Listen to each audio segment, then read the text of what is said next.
Imagine a school so successful it shook the foundations of Britain's oldest and most prestigious institutions, an academy that outperformed Eton, outshone rugby, and humbled Marlborough. Parents called it a miracle, students called it a dream, and the media crowned it the brightest star in British education. But while the world celebrated its rise, its founder was quietly building something very different behind the scenes. Not a legacy of learning, but a maze of hidden financial decisions that would one day expose the truth nobody expected.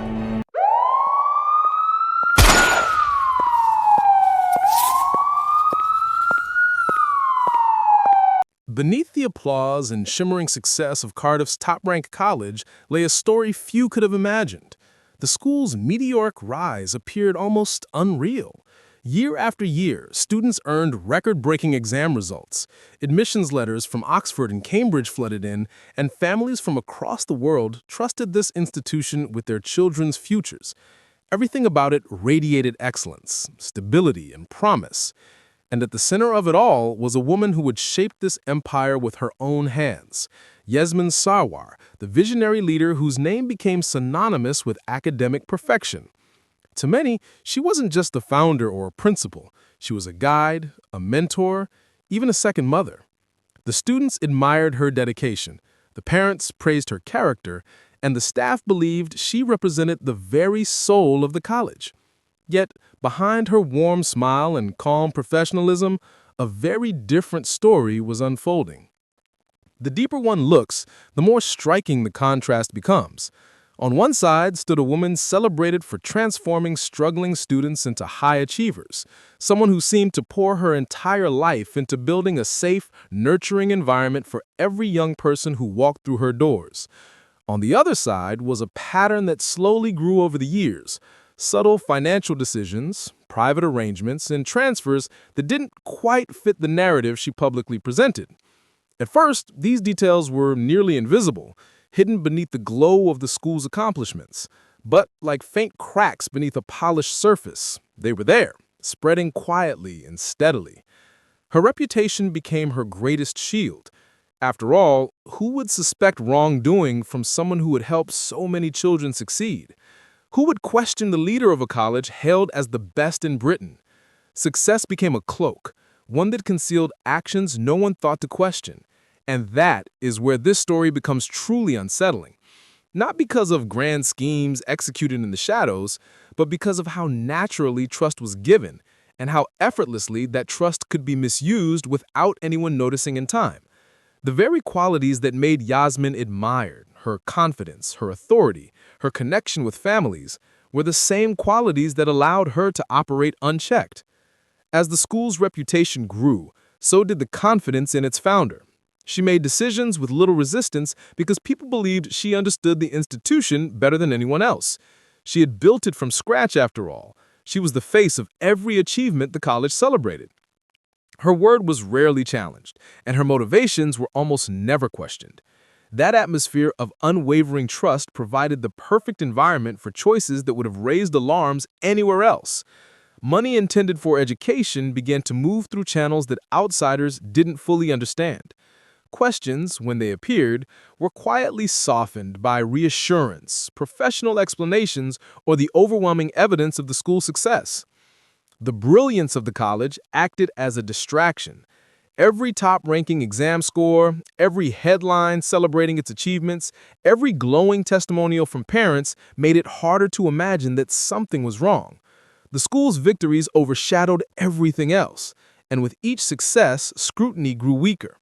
No one suspected that beneath the surface was a different narrative, one involving financial complexities and decisions that did not align with the mission of a charity-based educational institution. And because the results were undeniable, the storyline remained undisturbed. This contrast between public success and private decisions is what makes the story so compelling. It wasn't a case where failure exposed wrongdoing. Instead, the institution was thriving, flourishing, reaching heights that even the country's oldest schools could not achieve.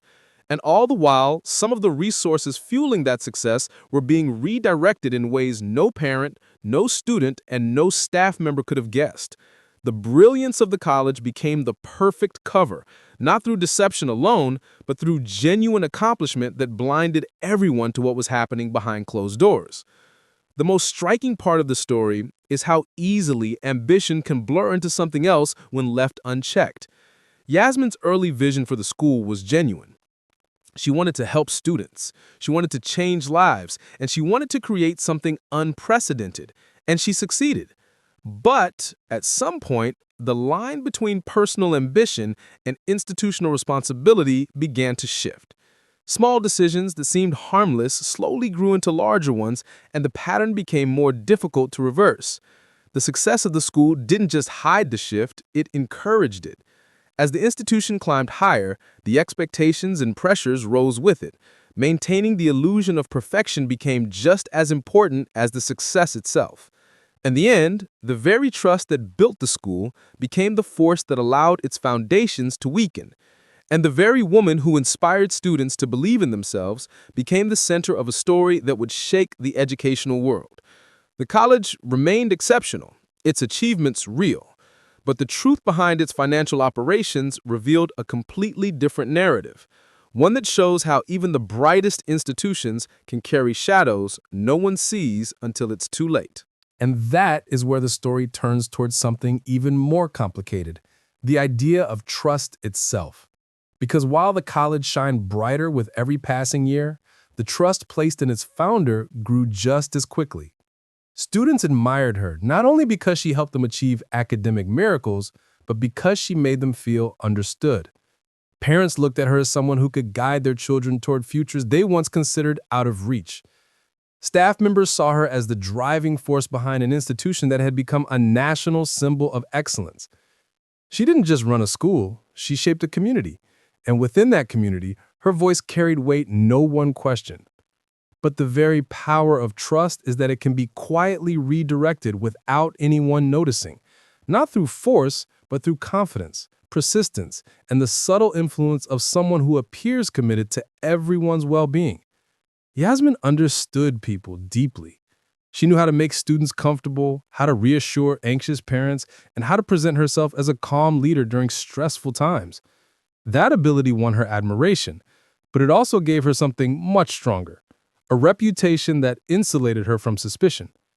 When someone is seen as selfless, dedicated, and tirelessly focused on helping others, the possibility of wrongdoing becomes almost unimaginable. And she leaned into that perception naturally, not through dramatic gestures, but through everyday interactions. Remembering a student's worry, calming a parent's fear, or guiding a staff member through a difficult decision.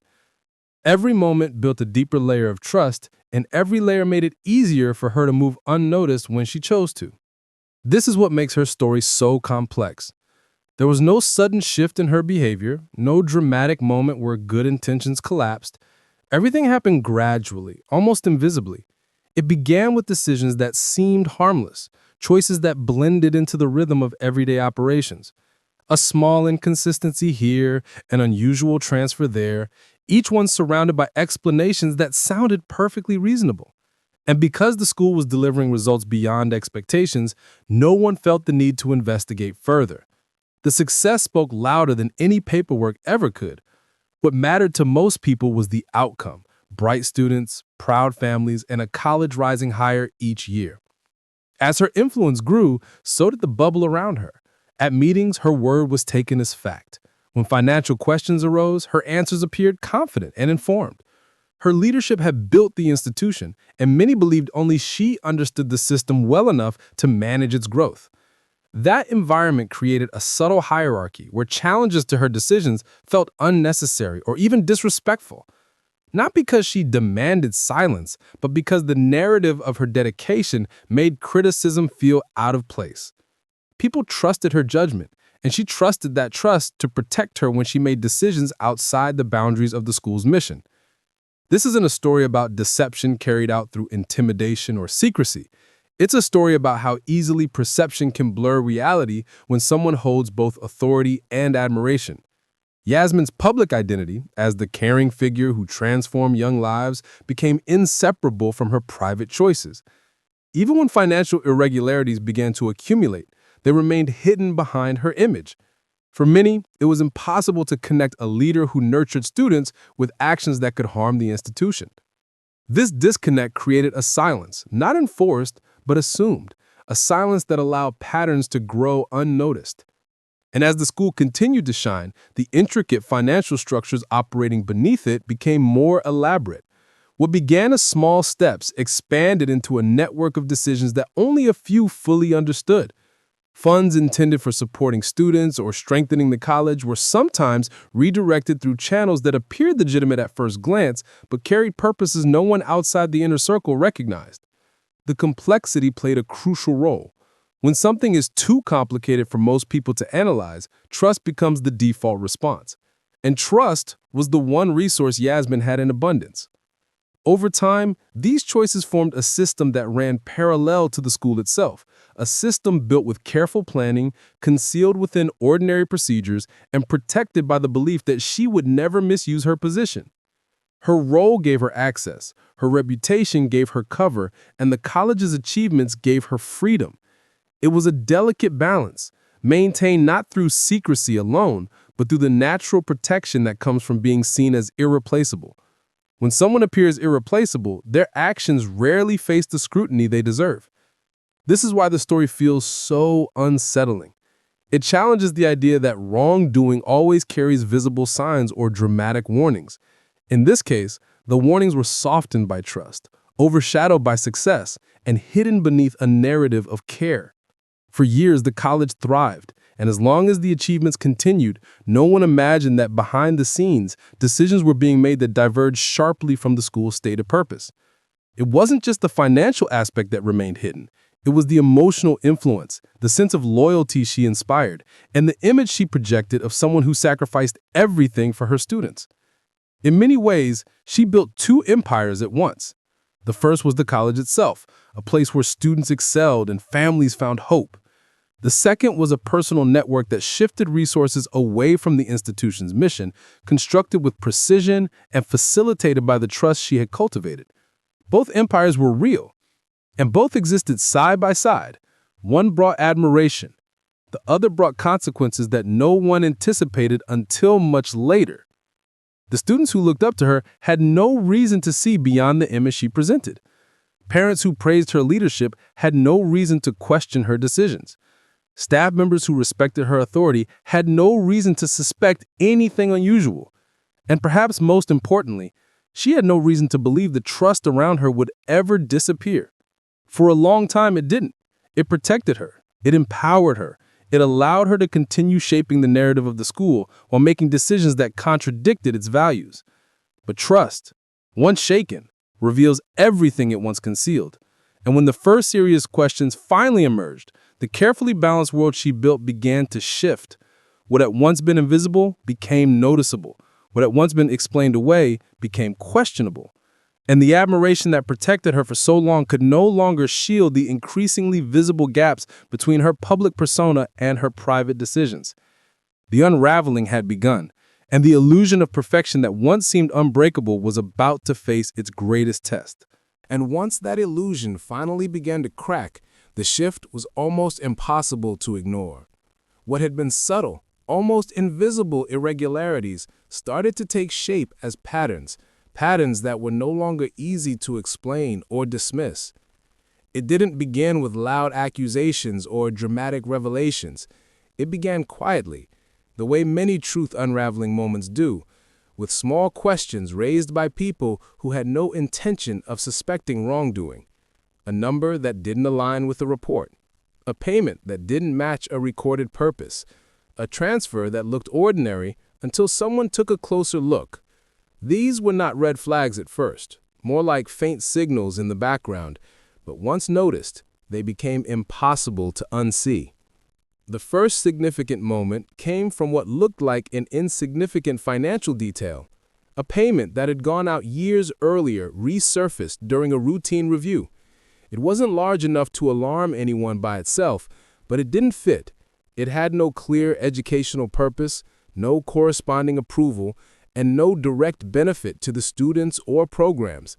Under normal circumstances, it might have been overlooked once again. But this time, the atmosphere around the school had changed just enough to make people look twice. And that second look revealed something deeper, a financial path that stretched back years, winding through various accounts, receipts, and explanations that no longer aligned as neatly as they once did. The discovery didn't cause an immediate upheaval. Instead, it started a chain reaction of quiet inquiries. More documents were reviewed, more transactions were cross-checked, and every time someone dug a little deeper, they found something else that didn't fully match the college's mission as a charity. These inconsistencies had existed for years, but they had always been invisible beneath the weight of the school's success. Now, with the first thread pulled, the entire structure began to loosen. What had once seemed like isolated administrative quirks began to form a picture, one that suggested the financial story of the school was not as straightforward as it had appeared. That first look backward revealed the origins of a pattern that began with a relatively small withdrawal, around £15,000. At the time it happened, no one questioned it. The explanation sounded reasonable, the paperwork looked complete, and the person behind the decision was the one everyone trusted the most. In the context of a thriving school, it didn't seem significant, but revisiting that moment years later changed its meaning entirely. What had looked like an ordinary transaction now appeared to be the beginning of something far larger. The £15,000 was just the first step, a quiet starting point that eventually expanded into a network of withdrawals, transfers, and arrangements far beyond what the school's charitable purpose allowed. Each new discovery deepened the sense of unease. The financial trail became increasingly complex, with funds moving in ways that didn't match the school's growth or its expenses. Properties appeared in records that were not directly tied to student programs. Payments were routed through external entities whose roles were unclear. Documents carried signatures, but the intentions behind them no longer aligned with how the school presented itself publicly. And through every layer of review, one realization grew stronger. The pattern wasn't accidental. It had structure, it had consistency, and it had been operating quietly alongside the institution for years. The complexity itself became a major challenge. The financial movements were not chaotic or careless. They were organized. There were layers, steps, and buffers that made the transactions appear legitimate on the surface. Nothing was loud enough to draw immediate attention. Nothing was irregular enough to spark instant alarm. Instead, the system worked precisely because of how ordinary it looked. And this subtlety is what allowed it to expand from small amounts into a total that eventually reached millions. By the time the deeper reviews took place, the scale of the pattern was clear. The withdrawals, transfers, and acquisitions had grown into a network that suggested careful planning, not isolated mistakes. As more people became aware of these findings, the sense of disbelief spread through the institution. Staff who had once trusted every decision now began to wonder how they had missed the signs. Parents who believed wholeheartedly in the leadership found themselves questioning whether the admiration had been misplaced. Students, though shielded from the details, sensed the tension that had settled around the campus. The calm, confident image of the school's leadership no longer matched what the documents revealed, and the contrast between public success and private financial decisions became sharper with each passing day. The investigation, once quiet and internal, began to involve external oversight. The Charity Commission stepped in, initiated by concerns that could no longer be dismissed as misunderstandings. Their involvement marked a turning point. Unlike staff or parents, the commission had no emotional ties to the founder, no history of loyalty, and no reason to soften their questions. They reviewed the records from a neutral standpoint, and what they found only strengthened the case that the financial path of the school had diverged significantly from its charitable responsibilities. The documents told a story that the public image of the college could no longer protect. Their examination traced the money trail more thoroughly than anyone inside the school ever had. They followed transactions across years, across accounts, and across purposes. They compared paperwork, timelines, and explanations, And with each comparison, the pattern became clearer. It was no longer about one questionable withdrawal or one confusing transfer. It was about years of decisions that collectively formed a system designed to benefit individuals rather than the institution. The scale of it no longer left room for benign explanations. The early inconsistencies now appeared as the first steps of a much larger operation that had grown in confidence as the college grew in fame. And as commissions shared their findings, the institution's silence transformed into a sense of inevitability. Those who had once trusted without hesitation began to see the broader picture. The success of the college was real. No one doubted that. The students were exceptional, the results were extraordinary, and the school had genuinely changed lives. But now it was equally undeniable that behind the achievements, resources meant for education had been redirected in ways that contradicted everything the school claimed to stand for. What made the truth so difficult to accept was not just the financial scale, but the emotional weight behind it. The person at the center of these decisions had been admired, trusted, even loved. She had helped countless students find their way. She had built something extraordinary. And yet, the very institution she created was harmed by choices she made quietly, steadily, and repeatedly over several years. It was this emotional contrast, the clash between public admiration and hidden actions, that made the story feel so unreal to many who witnessed its unraveling. By the time the full extent of the pattern became visible, there was no turning back. The college's bright reputation had collided with the reality of its financial operations, and the truth was no longer something that could be explained away. It had to be confronted. The investigation had reached a point where every detail pointed toward the same conclusion. The institution's incredible success had unknowingly hidden a long-running misuse of its resources. And with that realization, the next chapter of the story, one involving law enforcement, charges, and accountability, was about to begin. What followed was no longer a matter of speculation or internal concern. It became a formal process that could not be paused, softened, or reversed. Once the findings reached the threshold of legal significance, law enforcement became involved, and the story moved out of the quiet, controlled environment of the college and into the hands of investigators who had one goal: to understand exactly how a respected institution had been used in ways that contradicted its mission.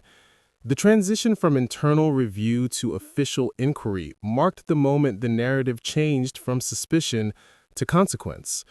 And with that shift, the calm surface that had defined the school for years finally broke. The first major step was a series of coordinated visits by investigators to gather documents, interview staff, and secure evidence before anything could be altered or misplaced. These weren't dramatic confrontations. They were methodical, orderly, and professional. But their presence alone sent a message that the situation had moved beyond questions. Now it required answers. Staff members who had once felt completely confident in the institution's leadership found themselves recounting decisions, procedures, and conversations they had long taken for granted. Administrators were asked to clarify processes they had never imagined would face legal scrutiny, and the financial records that had quietly accumulated over the years were now examined line by line, not through the lens of trust, but through the lens of accountability. Each step investigators took brought more clarity to the structure of what had occurred. The property purchases, which once appeared to be impressive investments aligned with the school's success, now revealed ownership patterns that raised questions about who truly benefited from them. Accounts that had been labeled as operational or developmental funds were compared against actual spending, revealing gaps that couldn't be justified through ordinary explanations. And perhaps most importantly, witnesses began to recall moments that had once seemed insignificant, decisions that felt rushed, approvals that bypassed normal channels, or instructions delivered with the kind of confidence that discouraged questions. Now, under examination, those memories became pieces of a larger picture. As the evidence came together, prosecutors prepared their case, and the atmosphere surrounding the college changed entirely. What had once been a celebrated academic institution was now at the center of a legal process that demanded transparency. Parents who had trusted the school faced a difficult emotional shift as they grappled with the idea that the leadership they admired had, according to investigators, used school resources in ways that violated the trust placed in them. Staff members who had worked closely with the founder struggled with conflicting feelings: gratitude for the opportunities she provided, and disappointment in the choices she had made. And students, though shielded from the details, could not ignore the tension that surrounded their once glorious community. The legal proceedings formalized everything. Charges were drafted, outlining years of financial misconduct, supported by documents, testimonies, and records that painted a clear timeline of how funds had been redirected. The amount was staggering: £5.3 million, spread across transactions that had been carefully structured over several years. It wasn't just the scale that mattered, it was the consistency. The charges argued that this wasn't a momentary lapse or an accidental misuse of resources. It was a pattern, a system, and a deliberate effort that benefited individuals more than the institution whose name was used in the process. When the case reached court, the shift from suspicion to formal accusation became irreversible.